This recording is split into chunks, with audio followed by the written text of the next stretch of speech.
हरियाणा की राजनीति में एक नया कीर्तिमान रचते हुए बीजेपी ने लगातार तीसरी बार शानदार जीत दर्ज की है और प्रदेश की 90 विधानसभा सीटों में से 48 सीटों के साथ स्पष्ट बहुमत हासिल कर लिया है। जबकि चुनाव से ठीक कुछ महीने पहले ये कयास लगाए जा रहे थे कि हरियाणा में बीजेपी की पकड़ कमजोर हो रही है, क्योंकि 2014 से 2024 यानी 10 साल तक सत्ता में रहने के बाद एंटी इनकम्बेंसी का बीजेपी को सामना करना पड़ेगा।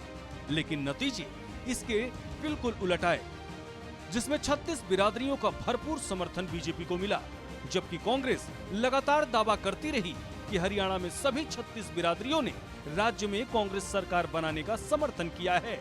जबकि बीजेपी के घोषणा पत्र में गर्व के साथ 36 बिरादरियों के लिए सस्ते ऋण, अधिक भूमि स्वामित्व का वादा किया गया था। लिहाजा 36 बिरादरी की सियासी हलके में खूब चर्चा रही। अब जब प्रदेश में बीजेपी को तीसरी बार प्रचंड जीत मिल चुकी है, ऐसे में ये जानना भी बेहद जरूरी है कि 36 बिरादरियों की चर्चा बीजेपी ने किया, उसका परिणाम क्या निकला। अब आपको बताते हैं कि किस वर्ग से बीजेपी के कितने उम्मीदवारों को जीत मिली, जिससे आप अंदाजा लगा पाएंगे कि बीजेपी को 36 बिरादरियों का मिला भरपूर साथ। अब जाट समुदाय की ही बात कर लें।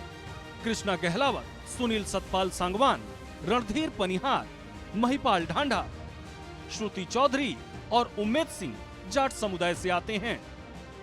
वहीं ब्राह्मण समुदाय की बात करें तो शक्ति रानी शर्मा, अरविंद शर्मा, राम कुमार गौतम, देवेंद्र अत्री, मुकेश शर्मा, गौरव गौतम और मूलचंद शर्मा को जीत मिली।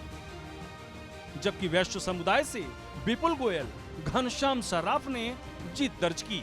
वहीं पंजाबी समुदाय की बात करें तो निखिल मदान, कृष्णा मिड्ढा, विनोद भयाना, अनिल विज, घनश्याम दास, जगमोहन आनंद, प्रमोद विज, धनेश अगलखा ने जीत दर्ज की है।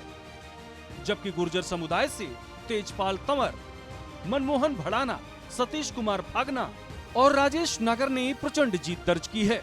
अब 36 बिरादरियों में यादव समाज की अगर बात कर लें तो राव नरवीर सिंह, ओपी यादव, कंवर सिंह यादव, आरती राव, अनिल यादव, लक्ष्मण सिंह यादव ने शानदार जीत दर्ज की है।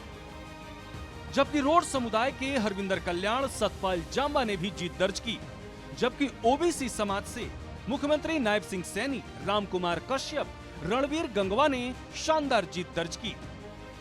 अब 36 बिरादरियों में अनुसूचित जाति की भी यदि बात कर लें तो हरिंदर सिंह, कृष्ण कुमार, कृष्णलाल पंवार, पवन खरखौदा ने भी जीत दर्ज की। जबकि वाल्मीकि समाज के कृष्णा बेदी, विमल चौधरी, कपूर सिंह ने शानदार जीत दर्ज की। SC समाज से भगवान दास कबीरपंथी ने भी नीलोखेड़ी से शानदार जीत दर्ज की। जबकि राजपूत समाज से श्याम सिंह राणा, योगेंद्र राणा ने भी बेहतरीन प्रदर्शन किया।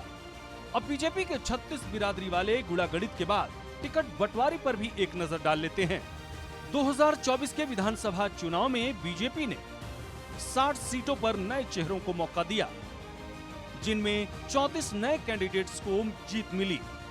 अब इसे ऐसे समझिए कि बीजेपी ने कुल 90 सीटों पर कैंडिडेट्स में से 48 को जीत मिली, यानी करीब 56% पर जीत। वहीं बीजेपी ने 60 सीटों पर टिकट बदले, जिनमें 34 को जीत मिली, यानी करीब 57% जीत। अब आप इसे कह सकते हैं कि बीजेपी के टिकट बदलने का फॉर्मूला सुपरहिट रहा। अब ऐसे में कहना गलत नहीं होगा कि कांग्रेस का 36 बिरादरियों का साथ मिलने का दावा धरा का धरा रह गया। बात चाहे प्रदेश के किसी भी हिस्से की हो, सभी क्षेत्र में बीजेपी ने जातीय समीकरण साधने का जो फॉर्मूला बनाया था, उसे सफलता मिली और कांग्रेस का वनवास 5 साल के लिए और बढ़ गया। इतना ही नहीं, हरियाणा में बीजेपी ने एक और इतिहास रच दिया। दरअसल हरियाणा के गठन के बाद अब तक कोई भी पार्टी हैट्रिक नहीं लगा पाई थी, लेकिन बीजेपी ने तीसरी बार प्रदेश में कमल खिलाकर कांग्रेस के मंसूबे पर पानी फेर दिया। ब्यूरो रिपोर्ट, सूर्या समाचार।